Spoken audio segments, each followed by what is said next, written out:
This episode of The Edge is brought to you by Audible.com, offering more than 180,000 titles for smartphone, tablet, and desktop. To get a free audiobook of your choice and help Trek.fm at the same time, visit audibletrial.com/trekfm. And also by Enterprise in Space, an international program of the nonprofit National Space Society. Find out how you can help science and education and become a virtual crew member aboard the NSS Enterprise Orbiter by visiting enterpriseinspace.org. And if you want to join the conversation and share your thoughts on this episode, join the Babel Conference, our listeners group on Facebook. Just type BABEL into the Facebook search field. We look forward to seeing you there. You're listening to Trek FM. What have you done out there on the edge of Federation space?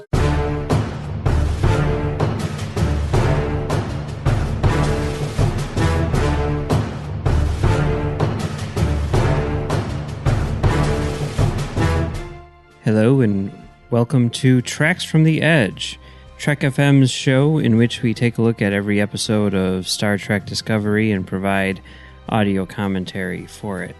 I'm Mike. And I'm Max. And here we are with the big second season finale of Star Trek Discovery, Such Sweet Sorrow Part 2. Mm-hmm. Part 2ing is Such Sweet Sorrow. There you go. See, that's what I was looking for last week, and you figured it out. You hacked that Gibson. What do you mean? I was like, Part 1 is Such Sweet Sorrow. Part 1. I was trying to find the pun. Oh, you shouldn't have tried that hard. I just came up with it out of the top of my head, and now I regret it because I think it was stupid. No, it was good. It was great. It was Whatever. great. It's probably the best thing you'll say tonight. Okay. So, yes, Such Sweet Sorrow, Part 2. It's the second part. Yep. And we're going to be providing audio commentary for it. Before we do, I'd just like to note that the day that we're recording this is the day that they begin shooting the Picard show. Mm-hmm. And stay tuned for the till the end of this episode for a little announcement that we have. Nothing to get super duper excited about, but something that, might be a little... Get your fireworks ready. Yeah, I think you're Chill overselling it. The champagne. Yeah, something like that. Anyway, should we start this up? Oh my God, absolutely. Let's do it. Okay, so we've got a little further to go on this episode here, at least at the time of recording, because they have a promo for like that Ridley Scott TV show. Yeah, because, Strange Angel. That's what you. Or That's what you as do. they say in the streets, Strangel. Okay, so we're 50 seconds in right now, but it's going to be different for everywhere else in the world, and probably temporally it's different as well. It's like it's like a time crystal. It changes over time. Like a time crystal, there are no rules to this. Yeah. So we're starting in the black right before the previously on segment. And Max, if you're ready, Totally ready. we'll do a countdown and start it up in 3, 2, 1, start. Previously on Star Trek Discovery. It's the Enterprise, and then Burnham, and then a screen, and then an admiral who's dead. Spoilers. Oh my God! So Don't watch this before you watch the episode. Don't put this on while you're watching it for the first time, you wackos. So, my wife and I were talking about this episode a lot, and the thing that she kept on saying is, I don't understand the time travel in this episode. Yeah, I get that. And I kept on saying, like, yeah, I think that's probably because it doesn't really make a lot of sense. But am I wrong? Does it make sense and I'm just not seeing it? Well, I at a certain point when you're trying to figure out the time travel in storylines, sometimes the best approach is not to try to figure out how to make the time travel make sense, but to try to figure out how the writers think the time travel makes sense. Mm-hmm. So that's the approach that I took. Well, that I can see to some extent, but we'll get into it as we go along. Right now, we're still going through this previously on. And this episode does a lot of stuff, a lot of interesting stuff that we'll definitely get into because it's some pretty crazy stuff. But hey, it took me forever to get last week's episode edited and out the door, so it wasn't posted until after this episode aired. But Yeah. boy, we totally called the Sequest 2032 thing. They totally Sequest 2032 this show. Yeah, they pulled a classic Sequest 2032 move. It's definitely what it was. Yep. So here we are. The battle is about to begin. Lots of cool visuals in this. The special effects are amazing, and not only are they technically well done, but I feel like from a sort of like direction standpoint, like as far as like shot composition and camera movement and everything, it's really well done. And it's kind of interesting because this episode is directed by Olatunde Osunsanmi, and I know that. Yeah, he is directing one of the 2 animated short treks which are going to be airing in the coming months. And at first you're like, but he does live action. But then you look at this and you're like, oh, he does animation too. And he's really good at it, apparently. So that's cool. Yeah, I have no qualms. Yeah, I'm excited to see it. My qualm stack is empty at this point. Yeah.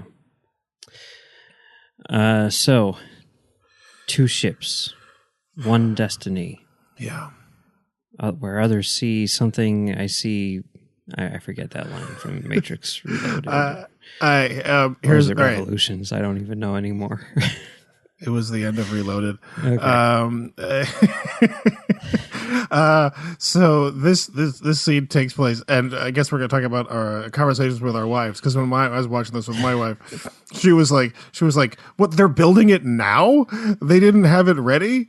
And I'm like, "I guess they're building it now." And she's like, "But they had time to all record their tearful goodbyes to everybody." But they're like, "Oh, let's save the building the time suit to the last second. Like the schedule looks like it'll be fine. We'll be able to get it in there." And it's like, well, I mean, the time crystal isn't even going to be ready until like the suit's done. I'm like, yeah, but get the suit done. Get what you can get done first. I mean, you can criticize that, but I mean, I just took a trip to, it wasn't even far. We just went to Indianapolis, and you recorded your tearful goodbyes to all of your loved ones because you were going to be in Indiana for a period. Well, I'm just saying that you always put off packing to the very last minute. And then you end up leaving late. So hey, the difference is if you forget to pack anything, you can still go. Like you're probably not gonna die. Like if you don't pack your passport and you're going overseas, you're not going overseas. Yeah. So anyway, while we were talking about that, we missed maybe the coolest, craziest thing in this entire episode. The 3 split screen conversation. Yeah. I took note of that, and I thought, like, is this a big deal? It's one of those things where it's never been done in Star Trek before. Yeah, and it is so weirdly 70s comedy, sort of. I don't even know what. That I really, really appreciate it because it is like a very goofy choice to make in a very serious scene, and it's a lot of fun, and I love it.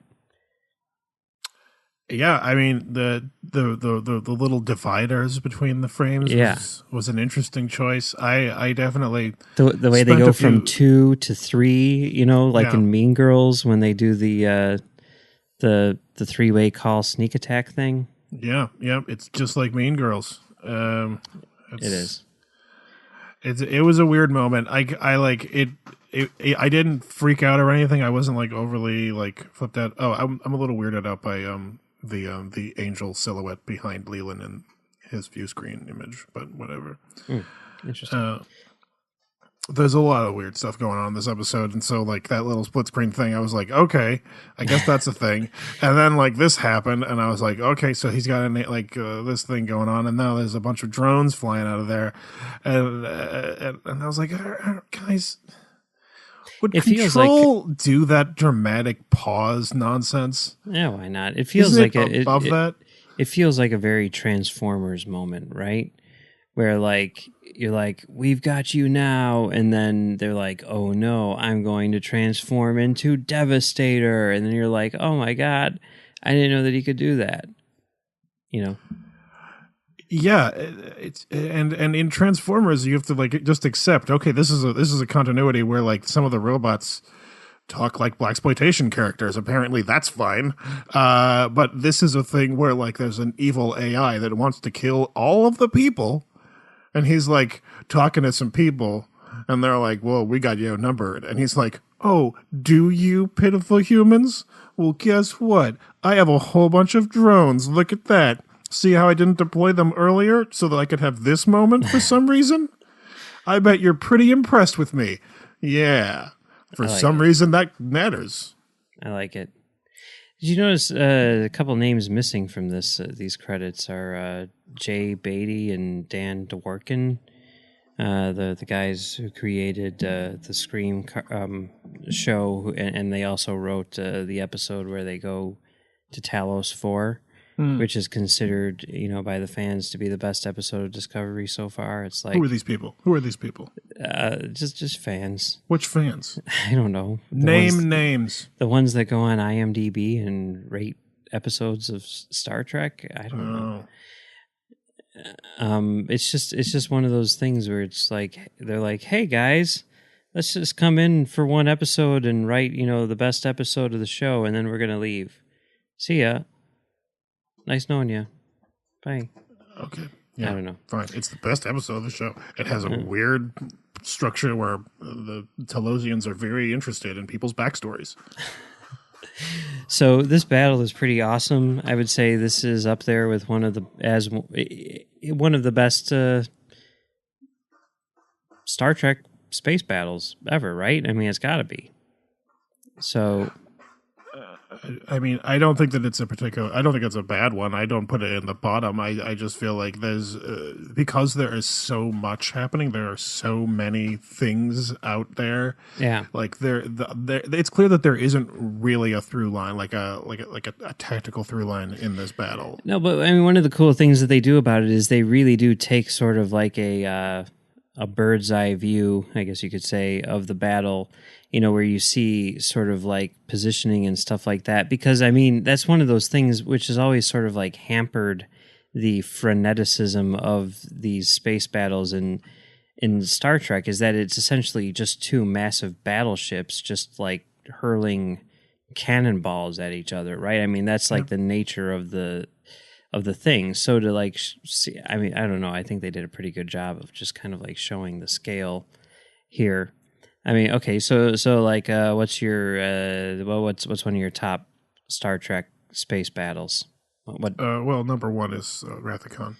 So yeah, I would go with Undiscovered Country myself, but whatever. So Wrath of Khan is pretty. Well, I think Undiscovered Country kind of cheats a little bit. Like it's a solid bit, but it's not quite as well structured.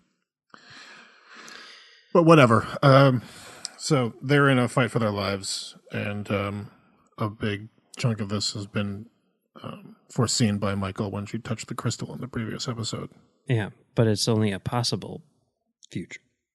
Well, yeah, it's a possible future, but apparently so is Pike's future. It was also a possible future. Well, I was thinking about that because they were saying like it's a possible future unless you take the crystal and then it becomes, permanent, right? No, yeah, that doesn't work. That doesn't make any sense because like holding a crystal doesn't make any difference unless the crystal is unless it's a time crystal. No, honestly, no, because the time crystal doesn't make that future like a done deal. What the time crystal does is it depicts the future where you have the time crystal. like if you don't take the time crystal can't foresee your future. Okay. So it might still happen very similarly to that. But the time crystal is showing you the future where you took the time crystal. Well, but apparently the time crystal cannot predict events that happen when time travel is involved. But maybe that's just because she didn't take the time crystal. You know, I mean, maybe they're like, oh, but here's another theory which I think makes perhaps more sense is like the Klingon guy who played the other two Klingon guys. Tanavik, I think his name was, or Tavanik. Yeah, Tanavik. I mean, that's what I was going to say. He's. Maybe they have like this mythology built around the time crystals, but it's not necessarily accurate. So he tells Pike this, and Pike believes it because he seems like, you know, an authority on the subject, but in reality, it doesn't necessarily have any basis in fact. Sure, I was going with that last week, and this week I'm like, okay, well, apparently that's not the case because we pretty clearly see that it predicts Pike's future. Well, but I mean, it's not to say that it doesn't. It's just to say that, you know, it can, but it doesn't necessarily have to. Anyway. Right, so sometimes it does and sometimes it doesn't. Where's the logic behind that? Well, a time crystal that can see the future with like ridiculous accuracies occasionally? It predicts a possible future, but it could change. So, like, you know, Pike was like, if that future is real, then, you know, if I stay in here, then nothing bad can happen to me. Right. And then Cornwell's like, yeah, but what if you're wrong? Yeah, and it's like, maybe if he would have stayed there, then he would have blown up, right? No, because then what you're dealing with is another thing. He can't have stayed there. It's not a thing he could have done.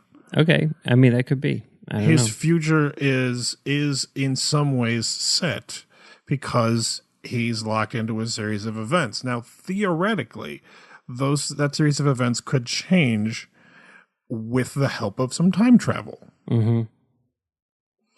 Now that we get into a big problem when we include like knowing the actual future, because we know the actual future, we know that Michael Burnham definitely goes into the future and we never see her again, at least in all of the previous Star Trek movies and TV shows.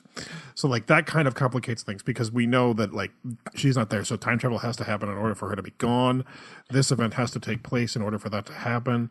So if she doesn't, then Control doesn't kill everyone. If she doesn't, then Control kills everyone, and Star Trek as we know it doesn't happen. Well, but we don't necessarily know that she's gonna succeed. I mean, like even after seeing this and seeing them go to the future, I'm like, so how long are they going to be there for? And then, you know, read an interview with Alex Kurtzman the next morning where he's like, forever. Yeah, and I'm like, okay, well then let's do this then. You know. Obviously, yes, of course they're going to be there forever. There's no way around it. Think about the timeline where they don't go into the future, where they don't stay there for the rest of Star Trek history. Yeah. All right? They don't stay there. They come back. If they don't, that's a different timeline, and that screws things up, and that would violate the principle, like the main dramatic thrust of this episode that happens at the climax. But it's not like that hasn't been done before. I mean, I agree. But that means that this sequence of episodes has to be built around this idea that time crystal's depiction of the future is accurate. Sure. But I've seen enough. I'm giving them a lot of credit here. I'm saying that they thought this through. Okay, I'm just saying I've seen enough Star Trek to be surprised when they do something as bold as Sequest 2032ing the show. Yeah, I mean, look, we all want to be Sequest 2032. I get that. I mean, that's a high bar, apparently, that you want to clear. Sure. I'm just saying that if you accept that the what they're saying in this episode and significantly this whole season, like they have to go to the future. That's the only way this works. And it definitely was going to happen. Like it already occurred to a great extent. Like it is a fact of the universe that it occurred. Uh-huh. So there's basically no way around it. And the time crystal can't see that because the time crystal cannot see things that don't happen in linear time. Pike is stuck in that timeline. Like the Tenavik says, like this is like your future. If you don't choose it, you may have a different one. You may have a different one. It's not the same thing as saying like you will definitely have a different future. No, and but Michael I think what he was saying was like, if you choose it, then you won't have a different one. Yes, because this is the future where you choose it. Okay. All right. Like it's basically like I use an answer. I was talking about this on Twitter, and like my example was like it's basically like a GoPro that sees the future. So if you go to the store and you buy the Time GoPro and you look at the footage, like the footage is going to be of you owning a Time GoPro. Okay. It's not going to be the footage of you that didn't buy the Time GoPro and just left it at Space Best Buy. Okay. All right. So this is the crystal showed Michael the future where she had the crystal and she didn't use a time suit to jump into the future. Okay. Fair enough. So, okay. I'm sure they say this in the dialogue, but I can't remember what it is. Why does she need to jump out of this thing? Like, because she jumps to the thing and then like a bunch of people fly around her and then she lands on like another thing.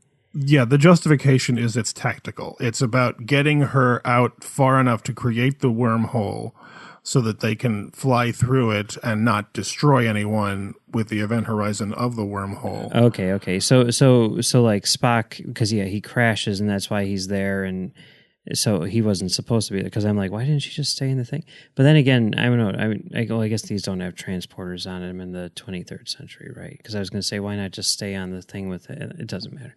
Okay, but this is pretty cool, right? I mean, here she's like flying all over the Enterprise and stuff like that. Things are spinning around. I mean, this is some good stuff. This is some high quality, like theatrical motion picture quality stuff, right? I'm digging it. Oh yeah, I don't disagree. I mean, like I have mixed feelings about this, largely because of much deeper issues than like what they do in this episode exactly. Like to me, the time travel is like part of a larger problem that I have with this incarnation of Star Trek. But I'll get to that. Well, yeah, I mean, there's a lot to be said for what they do at the end of this episode, and I've never, like, I think that this may be the single most conflicted I've ever been about an episode of Star Trek. I mean, yeah, because like I think what they're doing in here is really cool. I think what it's setting up is amazing. And yet, I think they also do like one of the dumbest things I've ever seen in Star Trek. What's that dumb thing? Like literally like telling the joke, but for real. The joke that you always tell whenever you do a prequel, which is, and they all took a vow to never speak of these events or characters again. Oh, that's the thing that you have a problem with? They with? literally do that. Yeah, that's the thing that I have a problem with. Yeah, I don't really care about that. Okay, that bothered me so much. Yeah, that is not an issue for me at all. Really? I think that's I think it's a minor.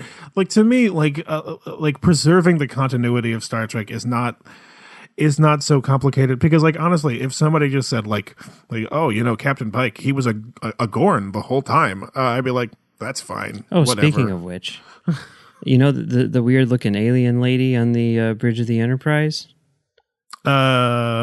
Lobsty. I was thinking she was like, I mean, that's the name I came up with her in my head that I didn't say to my wife, because I thought that's too stupid. Yeah, that was pretty dumb. She looks like one of the witches from what was it, that Roald Dahl thing or something, right? The witches? Yeah, the witches. Yeah, there you go. I don't remember the witches from the witches. I don't know. I'm just saying. I remember the book. I don't remember how they were described. To me, she looks like what like a humanoid being would look like if they were indigenous to the planet that was at the end of The Last Jedi. Okay. Because she looks kind of like she's got a crystal face. Okay. Well, anyway, that's Yeoman Colt, who is the yeoman from The Cage. And there's been much debate about this online. Like, why did they do that? They don't name drop her in the episode, but they do in the credits. And it's been confirmed that it is her. And people are wondering why they changed it. And I honestly think that the reason they changed it is because the writers were like, oh, Yeoman Colt, let's have her on this show. And they just wrote Yeoman Colt says, ready to fire phasers, Captain, or whatever she says. And somebody else was like, let's make Yeoman Colt a freaky alien. Right. Not knowing that Yeoman Colt was the yeoman from The Cage.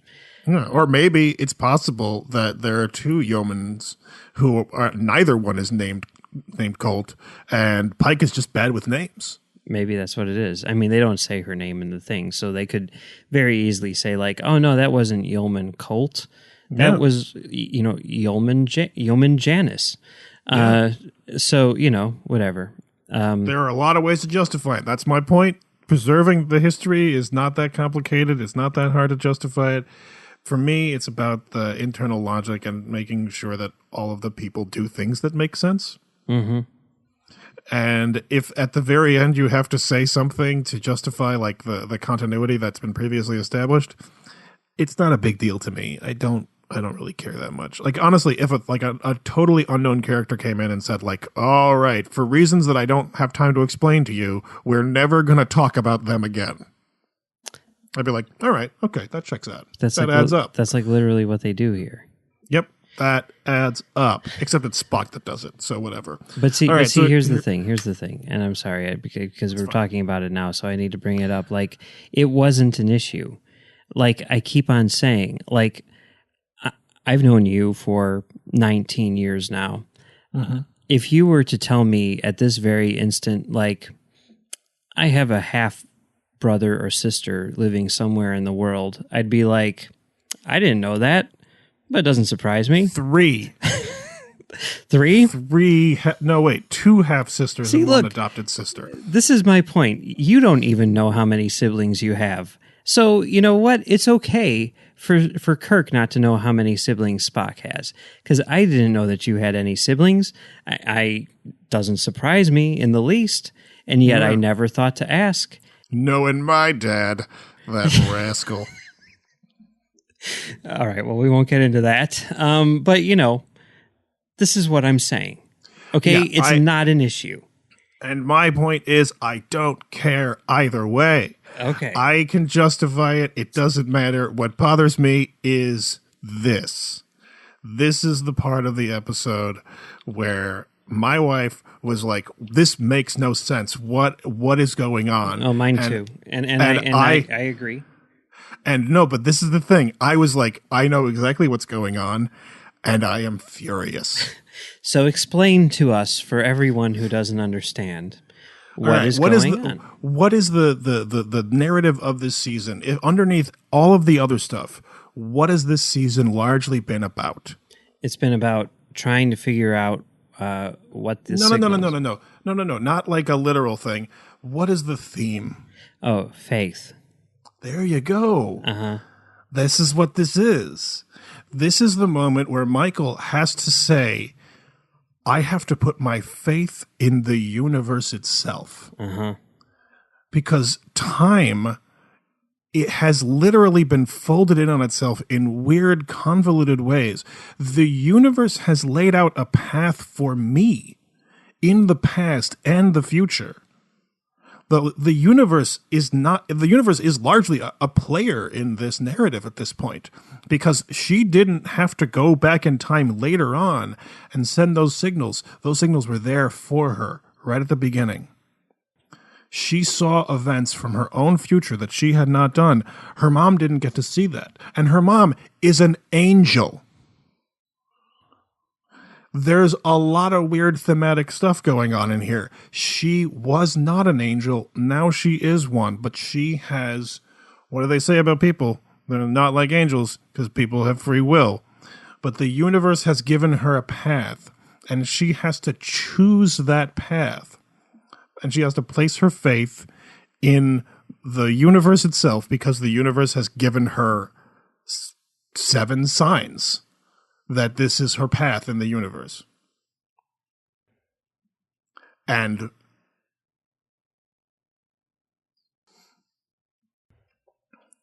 because apparently the universe plays favorites. It's like, all right, well, we want these people to survive, and we don't really care about the rest of them.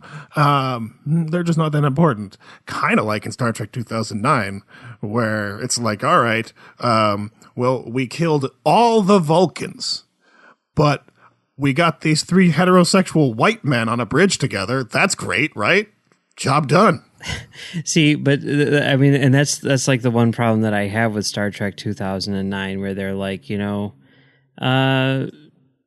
things just work out the way they're supposed to. Things work out the way they're supposed to, unless you're Vulcan.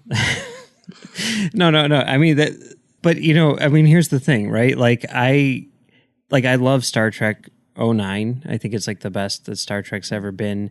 And like, you're wrong. That thing could have like easily been taken out of it, and it would have worked fine.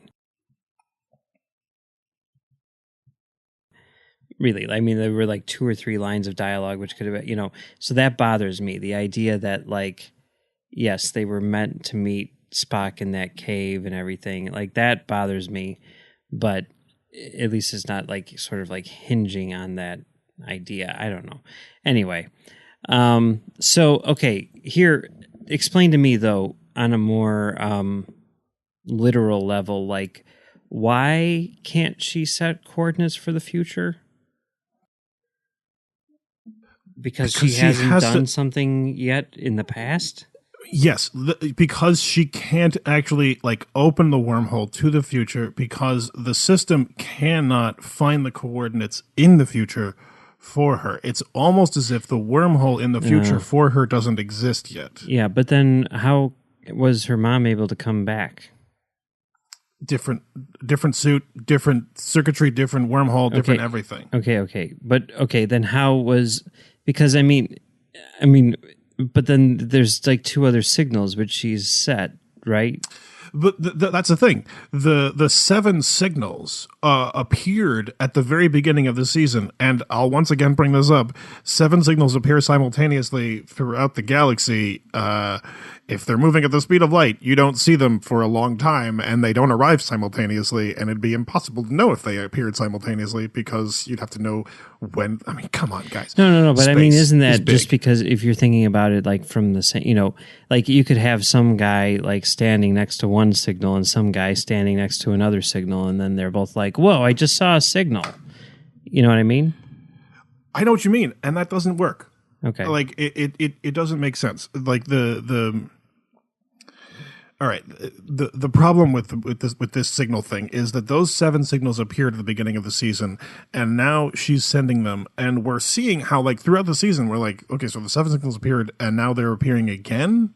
But like individual signals are reappearing, but for a larger duration. Well, yeah, that's the thing that doesn't really make any sense, right? Because they're like, we just saw the 7 signals, but we can't really pinpoint them.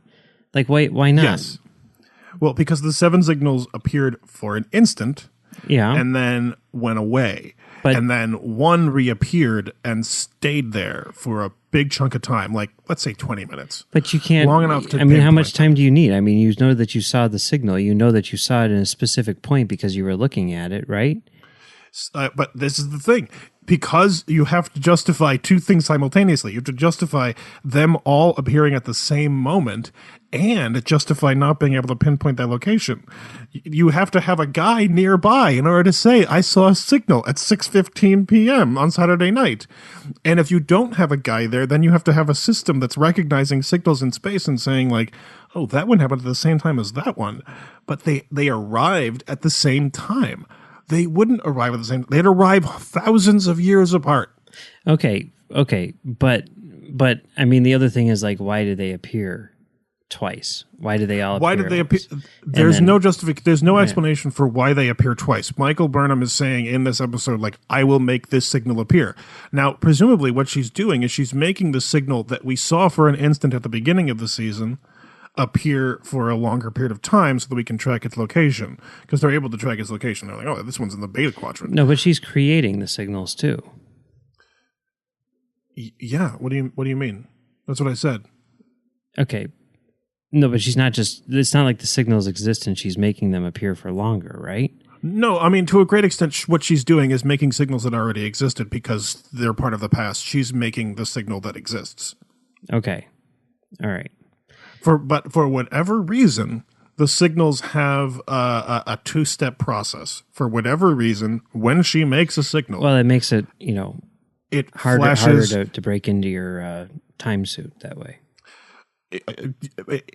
You're going with two-factor authentication for like trans-temporal time signals. I'm just trying to No. think of something. I mean, For some, like, you can justify it. You could say, like, because of the signal generation protocol hinging on some sort of like sci-fi nonsense. Let's say a particular like tachyon burst technique that involves a type of pulse. Because of that, they will actually cascade onto each other and create a kind of echo effect when they're all in sync, which would be like, I don't know, like 6 months earlier than like the original like signal like point. So they would all have a brief flash at a different point in time. And maybe they're in the past, maybe they're in the future. Who knows? In this case, they were in the past. So these signals have two flashes. One is very brief, one is very long. well, yeah, I mean, I was going to say that too, but, I just went for the joke. Yeah, and it's dumb. Okay, sorry. It's a dumb justification. Oh, I thought you meant the joke. Okay. No. So she's setting the signals so that she can go back into the past so that she can then go into the future. Yes. Because, This is how it happens. okay. And the thing about this kind of time travel is so fundamentally strange that you can actually have incredibly bizarre things happen. Like you can have somebody like go back in time and hand someone the blueprints to a time machine and say, you need to build a time machine and then go back in time and give you the blueprints to this time machine. And then that person does that. Well, that's kind of what hands them happens the blueprints here. to the time machine. It's exactly what happens here. Yeah. And then they go into the future and they build the time machine and they go back. And the people standing around who watch this happen are like, where did the blueprints come from? Well, yeah, I mean, but that's what it is. So, and we'll get into that. They came from nowhere. Okay. And that's part of it. That's because sometimes when you deal with this kind of thing, you have to accept that the universe doesn't make any sense. And if that was the story, I'd be fine with it. The problem is they have multiple timelines as well. Yeah. And you cannot have multiple timelines where that kind of thing is happening because that kind of thing presumes that the future and past are immutable. It's interesting. I don't know if you've ever listened to the Star Trek IV fan commentary that Kurtzman and Orsi recorded. It's pretty good. But one of the things that was interesting, like this was done for the set, which was coming out to coincide with the release of Star Trek 09. And one of the things which they're doing throughout the commentary is trying to justify the fact that they were, in essence, in a lot of people's minds, changing the game of the time travel game with Star Trek 09 by creating an alternate timeline instead of it being like a closed loop or whatever. And one of the things which they keep on bringing up as, different things occur in this movie is like, oh no, see, look, they're creating an alternate timeline here. See, that did it, that did it, that did it. And it's almost like they're justifying to themselves that they're changing the way that time travel was done in Star Trek. Yeah, I get it. That's how I watch everything. Like that doesn't mean anything to me. Like to me, that's them trying to figure it out. Like Star Trek 4 is one of the ones that almost works both ways. Yeah. And the only problem really is that everyone keeps talking about time travel and everything they're saying is stupid. They're like, we're in the past. Don't screw up anything. And I'm like, all right, guys, you're in the past. You screwed stuff up already. Yeah. So, I mean, one of the things which, we're talking over here is this sequence, which is, I think, clearly influenced by 2001, and which I think is like really, really cool. And this is one of those things where I think it's somewhat by proxy, because I think it's largely influenced by Interstellar, which was wholly influenced by 2001. I mean, but there's some shots of like her in, almost like a fetal position, which is very reminiscent of like the Space Baby from 2001 and stuff like that. I think it's an amalgam, and then all the light things and everything. Anyway, my point being, like, I love the way that this looks, and I love what they're doing with it. I love how abstract it is, and it's one of those things where, like, if I had seen this, like, when I started watching Star Trek 26 years ago now, I would have probably hated it. But now watching it, I think just because of the way that I consume or process media, I'm much more accepting of something like this than I was back then. Like, it doesn't need to be super literal, and I can just sort of like, I'm not sure what you mean. What do you mean it doesn't need to be super literal? I got the impression that they were doing something super literal. I guess they were trying to actually depict something very real. I think like in the visual interpretation where it's like, what are those red lines? What is this stuff? I mean, it's just three-dimensional space folded into two-dimensional space. Okay, folded into one-dimensional space, seen on a two-dimensional plane through a three-dimensional lens. And it can be that thing that makes sense without them explaining it, So here we are on the NSYNC set, which I think is pretty cool. Yeah, here's the thing. Like, I was like, hold on a second. So wait, gravity fails, and I'm like, okay, can this be justified with like the ship moving? And then I was like, no, because they're moving too fast. If inertial dampers aren't on, then they would be dying. No, I mean, I think what they mean by gravity failing, it's the same thing as like, oh, my TV failed. Well, the screen still works and I'm getting static, but there's something wrong with it, Yeah, gravity failing means gravity is now moving in weird random directions. I think what it means is usually they have, like a gravity plate, which is sitting underneath the bottom of this thing, right? Right, but now it's rotating around the thing? Yeah, it got knocked loose, like, kind of like a floater disc, like when you buy a DVD and then you shake it and you can feel the thing. That's what happens. It's swinging around from the top of the hallway that has a bulkhead in it to protect from the hole into space? No, but, you can see like it's complicated. Buddy, just admit that doesn't make sense. It works for me, whatever. I mean, but who's to say that they can't flip it around every once in a while? Who's to say that it's not, they don't have the gravity plates on all, 4 sides or however many it is. And then because they're like, oh, on Wednesdays, it's, Gravity Fest, where we just get all crazy because everyone loves that NSYNC video. Everyone loves the NSYNC video. It comes up a lot. And we can do that because we have the technology. So why wouldn't you, right? No, I think that the best justification is that the ship is moving slowly enough in this space battle that what they're experiencing is the G-forces of the ship moving. Okay. So here they're trying to defuse this bomb, and boy, that blast door really is strong, though, isn't it? I mean, it's just surprising to me how strong that blast door is, but... Yeah, like, I'm bugged by this whole, like, who needs to stay behind and push the button thing. Yeah. Like, because anytime someone needs to stay behind and push a button, I'm always like, guys, we could do something with duct tape and, like, some twine and pull this off. Like... well, the thing that I kept in this case... I was like, okay, maybe there's like a fingerprint scanner that's like proving that you're a person. Because like, what if like you had like a guy with a cane and he put a cane there? Well, they could have gotten one of those R2D2s to come in, right? I mean, That would have been an option. Transport the R2D2 in. Yeah, my wife flipped out. She was like, "Oh my god, it's like Wall-E," and I'm like, well, "Yeah, like Bernie, because they've got little burners. They're Bernie. That's cute." Okay. And they never come up again. That's what they're called? There's a Bernie. There's a robot in Wall-E called Bernie, okay. who has this exact same job. Did you go to the screening of that one when we had it as a projectionist?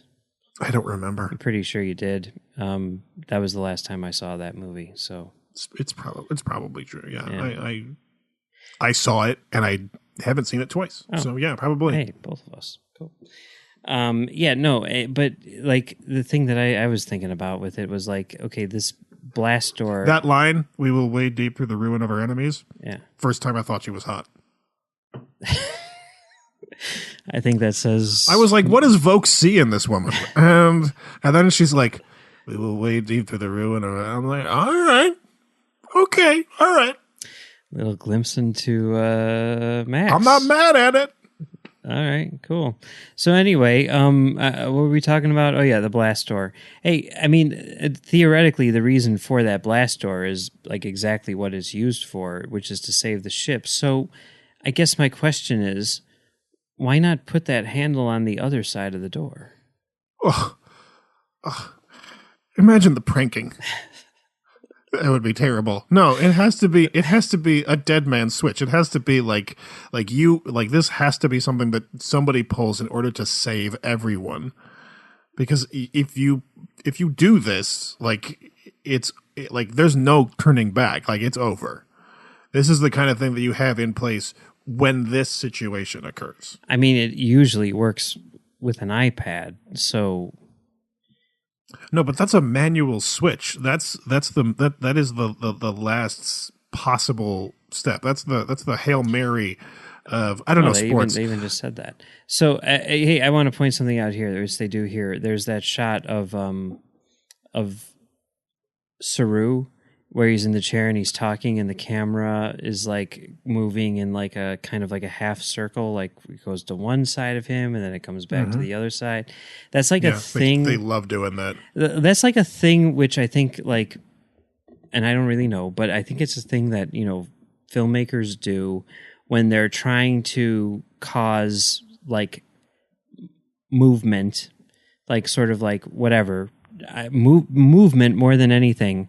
But it's like something which they assume will only be used in the editing room for like real quick bursts, So like you won't see like a full rotation of like all the way to the left, all the way to the right, all the way back, and yeah, you assume when you see it the first time, like, oh, right. the ship must be moving to the left, right, and now the ship must be moving to the right, and then you're like, wait, it's doing it like 3 times, right? You'll never get to the end, and you'll never move back like inside of a shot. Like you should cut before you get to the end, and you should cut absolutely, and it should match the movement of the previous shot in some way. Yeah, I mean, they do that in Batman Begins a lot. Like when Batman is coming to take out the Scarecrow, like when he's like in the basement, he's like, "Oh, we've got a bat here," and he's like looking around all creepy. The camera keeps on going back and forth like that. Drives me up the wall. It drives me up the wall here, but whatever, It drives you up the wall and onto the ceiling and then onto the other wall because the gravity is failing. Yeah. Anyway, it's just one of those things that bothers me because you can see the seams. You can see that wasn't intended in the photography, but the editing changed for whatever reason. And I guess if you go in like Walter Murch's like tiered, editing, whatever, it's important in emotion or something. I don't know, whatever. Yeah, blah, blah, blah. You got to keep the camera moving because the camera's moving in every other freaking shot. So, like, obviously, you got to keep the camera moving. Here, we're seeing Pike give different emotions every time the camera passes behind the Admiral's head because it's like a freaking cartoon, apparently. So they have to like swipe in a different like cell for his face to react to a different situation. And we got to keep the camera moving, guys. Star Trek is getting weird. I don't hate it, but there's a little part of me that's just like, this used to work with a lot less. I wonder how much less we'll see in the Picard show. I'm kind of thinking a substantial amount less. I would not hate it if the Picard show was a lot more, Subdued. staid, stoic, and stage-like. I would not hate it. One thing we didn't bring up, Jonathan Frakes, who couldn't care less about an NDA, has stated that he is directing episodes 3 and 4 of the Picard show. At what point do you think that Star Trek is going to start using Frake as their analog to frack? I don't know, but I can tell you when they should start using it. Right now. Right now. Frake, yeah. Yeah, you freaking know it. After Tilly started saying frick earlier this season, I switched all of my fracks to fricks, but now I'm going with frake. Oh, yeah, you know it. Coin stuff every day. You're the freaking best. Oh, okay. And this is the point where Spock is like, I know what we're doing, what you got to do. I'm Spock, and you know how in the previous part of this series, I've been crazy, and then I wasn't crazy, and how this whole time you've been doing the Baltar thing.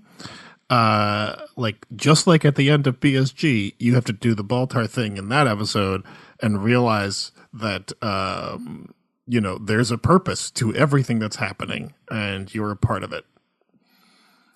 And it really does bug me. I'm okay with it. Yeah.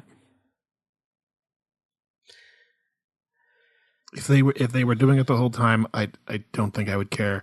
It's just that they're trying to have their predestination and their alternate timelines too, and you just can't. The universe doesn't make sense that way. Yeah. Unless the universe is taking a very active role. Honestly, the only way it makes sense is if there are, behind the scenes people changing the rules as they go along, like a writer's staff. Gene Roddenberry. You think? It's Gene Roddenberry. So you think that there is a god of the Star Trek universe, and it is Gene Roddenberry? I know. I mean, but that was like your Galaxy Quest thing. That made sense to me. I know, but that was a god of the show, yeah. And a god like a very powerful being, but not an actual like god that was in control of fate. There was a funny thing. There was one of those Twitter polls where they're like, "What Buffy character are you?" One of those things. Mm-hmm. Whatever. Yeah. And I guess somehow it came across Joss Whedon's timeline, so he responded. He's like, "I'm God." And then he said something like, "No, just kidding. I'm that random dude who gets killed in episode 4." But I don't know what he said, but whatever. Anyway, but it was funny. I laughed. I chuckled. Whatever. Okay. Yeah. So here's where, Burnham says to Spock, I can't remember if it's exactly, I think it is here, where she's like, there's a universe full of people reaching out to you. Find the person who's furthest from you and reach out to them. Yeah. Bones. Is it Bones or is it Kirk? I think it's supposed to be Kirk. But honestly, Bones is further away. I mean, yeah. Whatever. But he does that too. And, I don't know. I mean, he kind of does that too. I mean, I like that. I don't know. I'm a sucker for things like that because anytime they say something like that, I'm like, oh, that's me and Max. Mm-hmm. Yeah. Whatever. Yeah. And I've been trying to figure out honestly, I think our relationship works better than Kirk and Spock sometimes. I mean, clearly Spock lied to Kirk for a huge number of years. About what? Well, having a sister, for one. We just found out 5 minutes ago that you've got 3 of them, and I've mentioned it on episodes of shows we recorded. Well, I took all those off of the internet, so they don't count anymore. They're no longer. I'm just saying, I haven't kept it a secret. I've just said it and nobody cares. I'm just saying maybe he wasn't keeping it a secret. Oh, wait, now he is. Okay, never mind. That's right. Yeah. Yeah, there's stuff which is classified, and it has to be classified in order to whatever. Anyway, so... My classified sister, who I'll never see again, but like is sort of totally still alive in a weird kind of way. Like, honestly, I should put some messages on tape so that she can read them later. Oh, I should freeze myself. That's a good idea. I don't think of that. So, okay. So, I go to a different timeline entirely. So now here's a question which I'm sure they've explained, but I just don't quite understand it. And it's something that my wife brought up again. So the whole thing was they can't come back because the thing that they're using to charge the crystals is like taking a drink of water from a waterfall and you'll drown, and it means you can't come back. Okay, so then how was she able to jump back in time to all those different places for the signals? Because the thing that's going to burn out is when she uses the time crystal to make the wormhole. She's going to use the energy to make a gigantic hole for the Discovery to fly through. That's why I kind of thought it was something like that.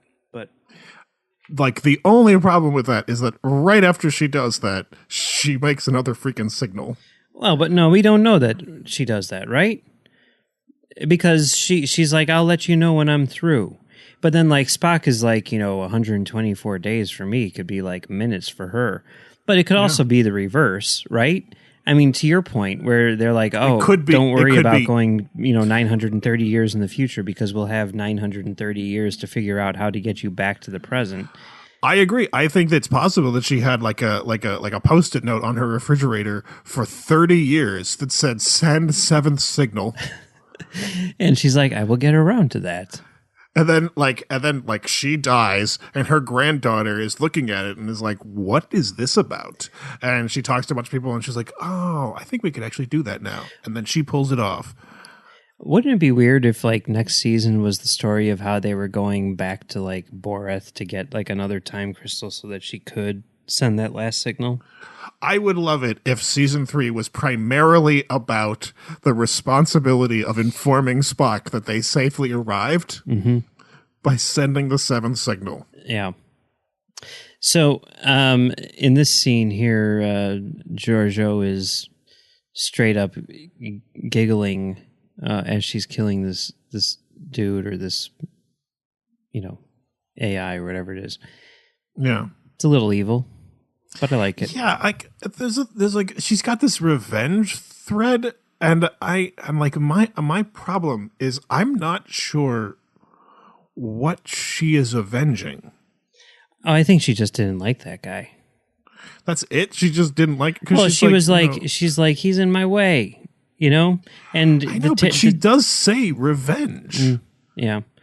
I don't know what she's avenging. I don't know. It's not a big deal. It's just like, I get that she's the kind of person who would be like, oh, look at that. The enemy is dying painfully. He really was a terrible monster, and I'm glad to see him die. Like, her giggling is not like a crazy thing to me.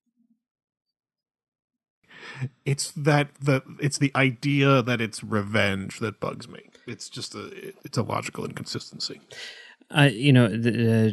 Giorgio, or Michelle Yeoh, as she's called in the real world, she just which universe are we in?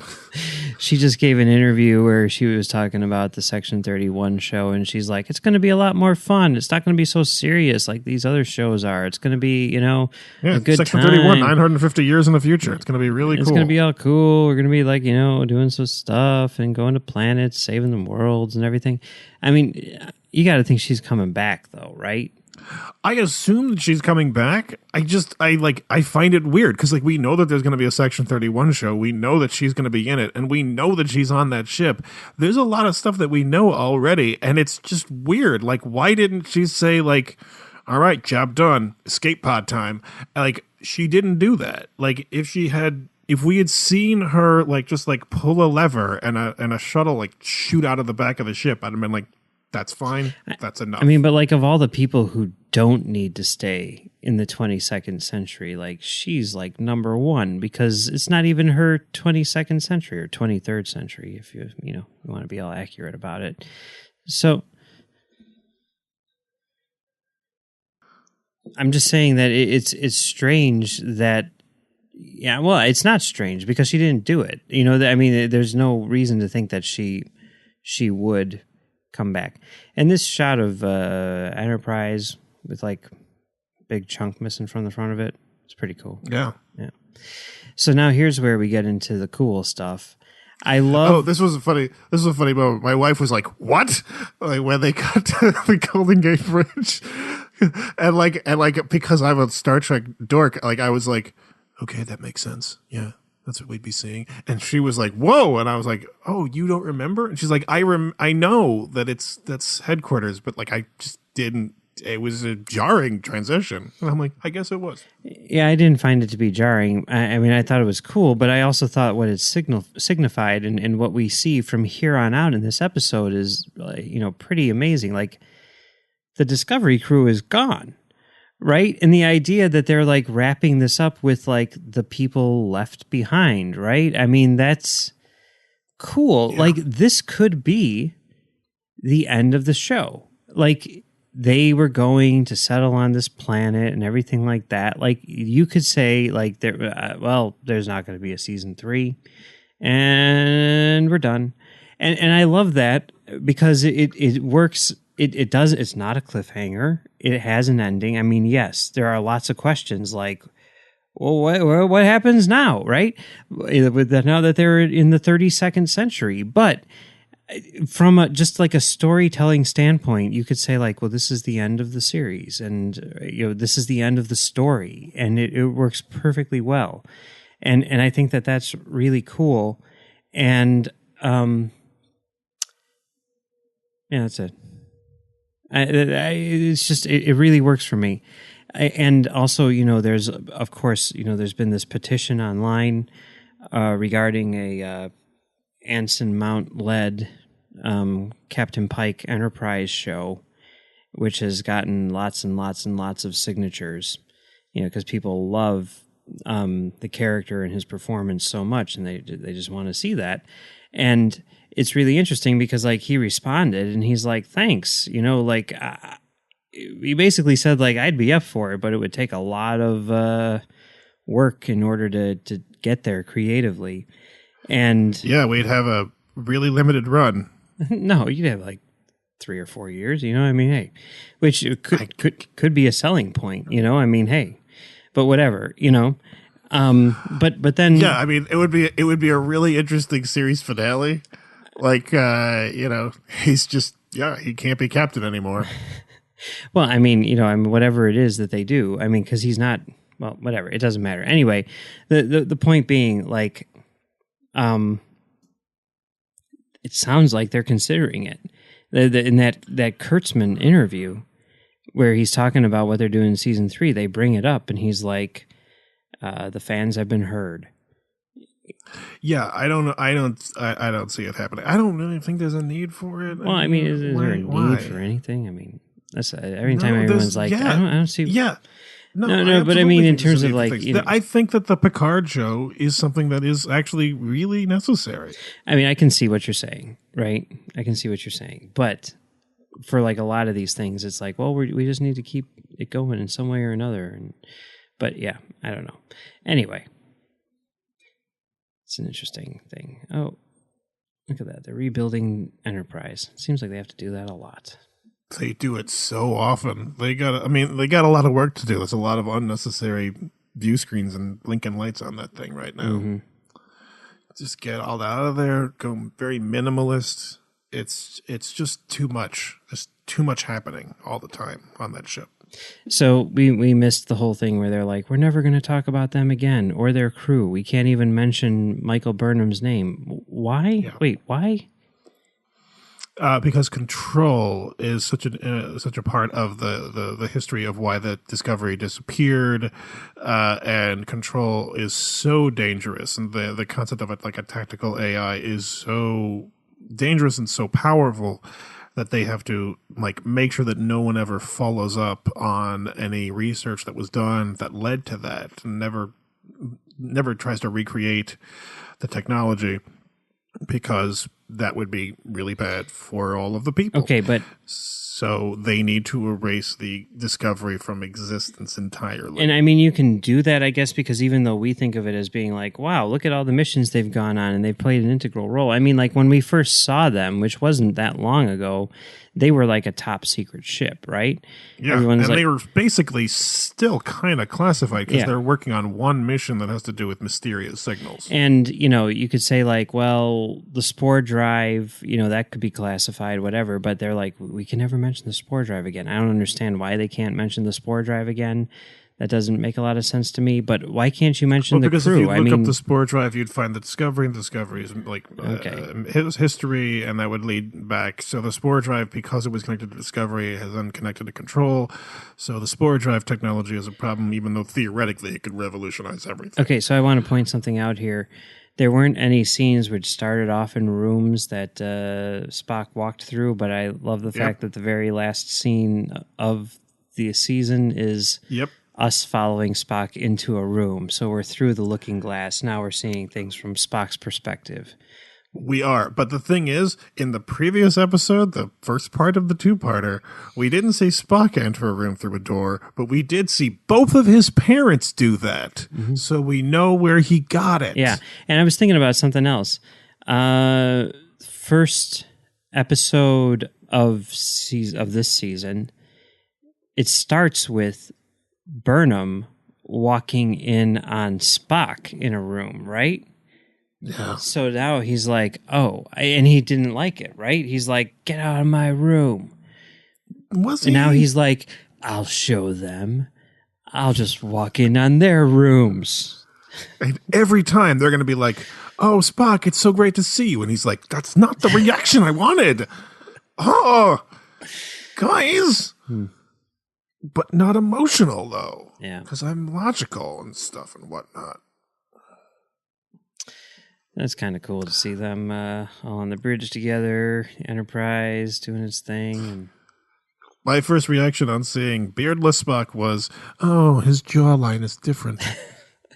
yeah, it is kind of jarring. I think more than anything, the haircut really threw me off, right? Because he was like all cool, you know, grungy Spock. Oh, and look at this. They pull out of the dome thing just like in the first shot of the cage. But now it's in reverse. And I like that. That's cool. Yeah. That's cool. It works. It works.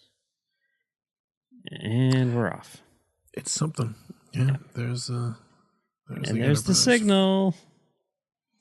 Yep. It's a good end. All right. Now, the moment you've all been waiting for, I guess. Yeah. We have a little bit of announcement.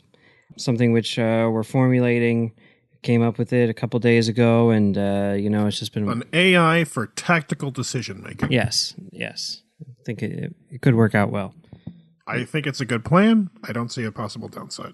So, Discovery Season 2 has ended, and it's been fun, you know? Last year was a grind, so much so that we were like, we're done.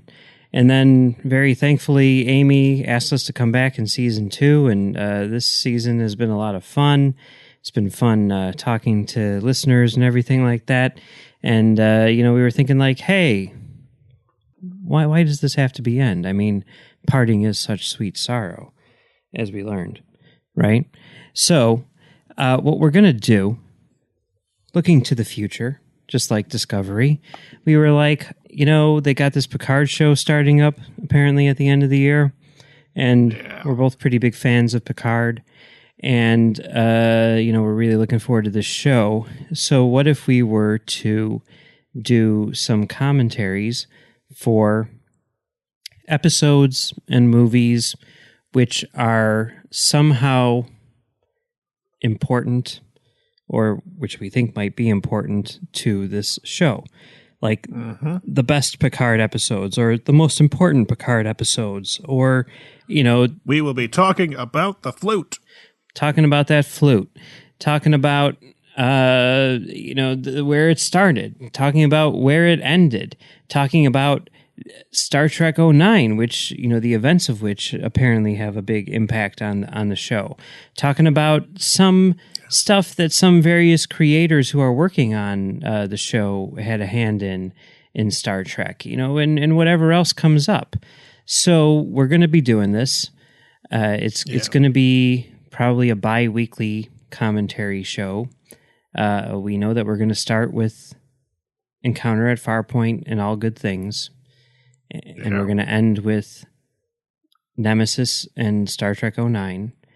For some reason. Because it's important to see where he's at now, or last we saw him. And we're just going to kind of like follow it through, fill in the gaps, hit all the big things, and see how much time we have. When we're going to start this, not 100% positive, because, this is part of a larger thing, but we got to get everything kind of in place first. And we don't know exactly where it'll be, but it'll be here on Trek FM. If you subscribe to the master feed, you don't have to worry about where it'll be, because it'll just be here. Yeah. So it's like the seven signals. We don't know when they're going to happen, but we know there's a reason for them. Yeah. So maybe it's not a good one. But it's a reason nonetheless. So yeah, that should be fun. Something to look forward to. And, we'll take breaks where we need to for short treks and other things, and just kind of go with the flow. So something to look forward to for sure. Well, be sure to check out our Discovery coverage throughout the week. Live from the Edge, I guess that's kind of done with at this point, right? But Bruce and Brandy, you can find that show, and Postcards from the Edge. I guess that's pretty much done too. I'm assuming, Amy probably got her episode out already. But it still exists. It's still available. Oh, yeah, for sure. As is the full analysis on the Edge main show, which I don't think is going anywhere. That'll keep on going. And Notes from the Edge with Chris will surely be coming soon. So that's something to look forward to for sure. And no more tracks from the Edge for us, at least not for any time soon. But hey, Picard show. Picard show. So yeah, lots of stuff. Just because Discovery's over doesn't mean the Edge is over. But you'll find all of these shows in the main feed for the Edge or in the Trek.fm master feed.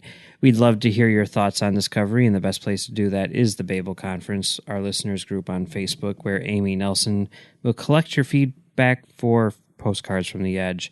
You can also find us on Twitter at TrekFM, or send us an email using the contact form on our website at trek.fm/contact. Choose to send to a show and choose the Edge.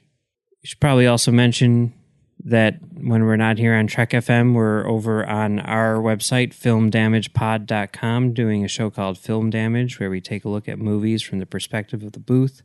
We know that we owe people a explanation of that first scene of season 2 and the technical inaccuracies of the film projection for that video feed that we saw. Specifically, ways in which film is not damaged. There you go. Yes. So check that out. It'll be there. And until it's there, we got a bunch of other episodes there which cover a wide range of things. If you want to know how film projection works from a very approachable level. You don't need knowledge of technical stuff to understand what we're talking about. We try to break it down for you in experiential terms. So check that out. filmdamagepod.com. Anyway, we'd like to thank our associate producers, Norman C. Lau, Tony Robinson, Thomas Puleo, Lisa Slack, Shoaib Mirza, Richard Rutledge, James Muldrow, Cornelia Reutner, Ryan Malett, and Brian Milosh.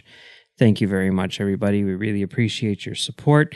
Also, just want to say thank you to Tony Robinson for doing all of the episode artwork throughout the season. Very much appreciated. If you'd like to help us keep all of our shows going and even become an associate producer, visit patreon.com/TrekFM for all the details. All right, another season of Star Trek in the books. Yeah. And then another one starts up in 7 months? Yeah. 8 months? A ways off. Not that far off. Is Discovery coming back after Picard show? Yes. Thank God, that's going to be amazing. Yeah, right? So, all right. It's been fun talking to you, and it's time to, because it's the end of the season, I think it's time to take the edge off, right? Yeah. Okay. Yeah.